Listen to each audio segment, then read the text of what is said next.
Thailand dan Filipina mengecam Singapura karena mengadakan konser musisi internasional Taylor Swift selama 6 hari. Perdana Menteri Singapura mengakui ada deal eksklusif yang dibuat oleh Singapura dengan pihak Taylor Swift. Apa yang harus dicontoh Indonesia dari Singapura? Pasalnya Indonesia memang belum sepenuhnya dapat menggelar konser musisi kelas dunia seperti Singapura. Kita akan bahas bersama Wendy Putranto, pengamat dan praktisi musik. Selamat sore Mas Wendy. Selamat sore, Tiffany. Oke, Mas Wendy, kemarin nonton Taylor Swift juga? Oh enggak. Oh enggak, oke, bukan Swifties ya. Tapi kalau kita ngomongin soal bagaimana lobby Singapura ya, ini tidak hanya berkaca di konser Taylor Swift 6 hari kemarin, tapi Anda melihat sebagai pengamat musik, apa sih lobby trap quote unquote ya yang dipakai Singapura terkait dengan monopoli konser ini, gimana sih Mas? Oke, sebenarnya ini menurut saya sih praktek bisnis yang biasa ya. Jadi bisnis as usual dari sebuah negara yang pendapatan utamanya dari pariwisata. Jadi saya agak kurang setuju dengan istilah monopoli juga, karena memang eksklusif booking ini lumrah terjadi. Dan bukan yang pertama kalinya ini dilakukan oleh Singapura. Jadi beberapa show sebelumnya juga mereka sudah melakukan ini, khususnya untuk artis-artis yang memiliki fanbase besar dan potensial untuk menarik wisatawan dari neighboring countries. Jadi memang jumlah yang ditawarkan atau yang dibayarkan pemerintah Singapura ya melalui Singapore Tourism Board ini sangat fantastis. Dan ya kita tahu ya, penghasilan utama Singapura ya dari pariwisata salah satunya. Mereka tidak punya sumber daya alam dan lahan yang sangat sedikit. Jadi apa yang bisa mereka lakukan adalah mengenjot pariwisata. Dan ini berhasil ternyata, karena memang yang menurut data yang saya dapatkan dalam seminggu terakhir ini aja triliunan ya income yang dihasilkan dari kedatangan Taylor Swift atau kunjungan tur selama 6 hari ya di Singapura. Oke, Mas Wendy, gimana sih caranya suatu negara bisa membuat booking eksklusif tadi yang seperti Mas Wendy bilang gitu. Kalau Singapura bisa, kok Indonesia belum bisa gitu. Walaupun sebenarnya kita udah angin segar banget nih. Tahun lalu gitu ya ada konser Coldplay. Akhirnya yang ditunggu-tunggu 20 tahun lebih. Coldplay datang ke Jakarta, mampir ke Indonesia. Terus kemudian kemarin ada Ed Sheeran. Tapi bulan depan Bruno Mars tidak mampir ke Indonesia, adanya di Singapura. Ini Taylor Swift juga 6 hari di Singapura. Coldplay bahkan berhari-hari juga di Singapura. Nah gimana sih supaya kita tuh juga bisa mencontoh gitu ya untuk Singapura bisa bikin booking eksklusif kayak gitu Mas Wendy? Iya, yang pertama harus ada dukungan negara ya. Negara harus hadir dalam arti ya tentunya pendanaan dari sektor pariwisata gitu. Itu yang paling memungkinkan. Tapi yang kedua, kita juga banyak PR di infrastruktur konser gitu ya. Nggak cuma di Jakarta, bahkan di beberapa kota besar lainnya yang kira-kira mungkin potensial untuk dikunjungi artis besar dunia, kita masih banyak PR. Jadi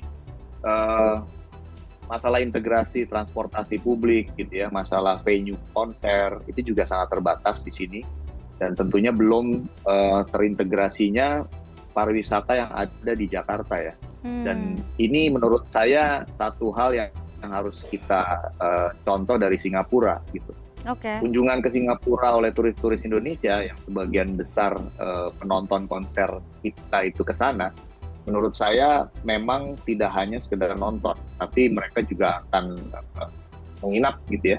Mereka akan datang ke lokasi-lokasi pariwisata yang lain yang ada di Singapura, dan kita tahu sangat friendly untuk berjalan kaki di sana. Transportasi publik bagus yang terkoneksi langsung dari hotel ke venue, dari venue ke objek wisata gitu.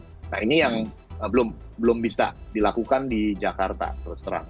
Itu makanya Coldplay kemarin cuma 1 hari di sini, tapi di Singapura 7 hari gitu ya.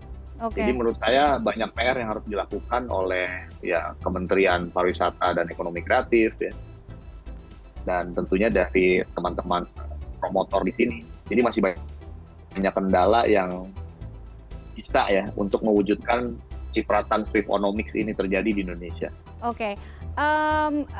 Artinya begini Mas Wendy, apa sih sebenarnya yang menjadi pertimbangan seorang artis gitu atau musisi internasional dengan nama besar untuk memilih satu negara sebagai tujuan konsernya. Kalau saya tangkap kan dari tadi penjelasannya Mas Wendy, bukan hanya sekedar oke bisa bayar mahal, ternyata bukan hanya cost-nya saja gitu, tapi juga ada pertimbangan-pertimbangan lain. Itu yang dilihat kah?